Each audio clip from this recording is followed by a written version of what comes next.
Let's talk about something, well, a little different today. We're going to explore how something you really don't want in your house might actually be carrying a profound message for your heart. So what if that moment of disgust, that feeling of, ugh, get it out, what if that wasn't really about the pest at all? What if it showed up to expose something that's been hiding inside you? Not because it has some kind of mystical power, but because it's acting like a mirror, reflecting the state of your inner world.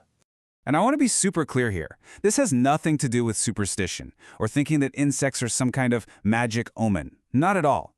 It's about seeing even the smallest, most annoying disturbance as a symbolic reminder, a little nudge from Allah to just pause for a second and look inside. Okay, so let's really dive into this analogy. We're going to look at this powerful parallel between where pests hide in our homes and where sins can hide inside our hearts. When you look at it like this, it's actually pretty amazing. A pest, it thrives in places that are dark, neglected, forgotten. And that is exactly how sins work in our hearts. They survive in the corners we don't examine. Bad habits grow in the places we choose to ignore, and our spiritual weaknesses fester where we forget to shine any light. And this is how that spiritual decay starts. It's not always some huge dramatic rebellion. It's quiet. It's slow. It happens in the hidden places. It starts with just one small lie, a prayer you keep pushing off, a little spark of jealousy, that private habit nobody sees that you tell yourself, it's not that serious. And that right there, that's the danger. Think about it. A huge infestation can literally start with just one single insect. In the same way, serious spiritual problems often begin with just one weakness that we don't check, one little compromise that we let make a home in our heart. So, what's the real purpose of this kind of disturbance then? It's not about the thing itself, but what it shows us. It's meant to be a mirror, not some kind of mystical sign. The whole point is the question it forces you to ask. When you get shaken out of your daily comfort, it's a prompt. It's a chance to ask, okay, what part of my life have I been neglecting? Which corner of my soul have I just stopped cleaning? Which sin have I started to think is normal? And this brings to mind that powerful hadith. It reminds us exactly where our focus should be. Our house can be spotless, our clothes perfect, but Allah is looking at our hearts. Our heart is our real home, and its spiritual state is what really, truly matters. So maybe we can think of it like this. That small disturbance isn't a punishment. It's a merciful interruption.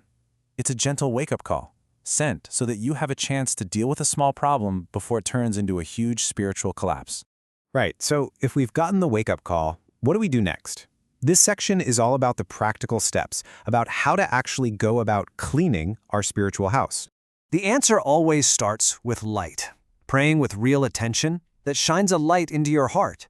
Reciting the Quran that brings light into your home and your soul. And dhikr, the remembrance of Allah, is like a constant spiritual light that just drives the darkness away.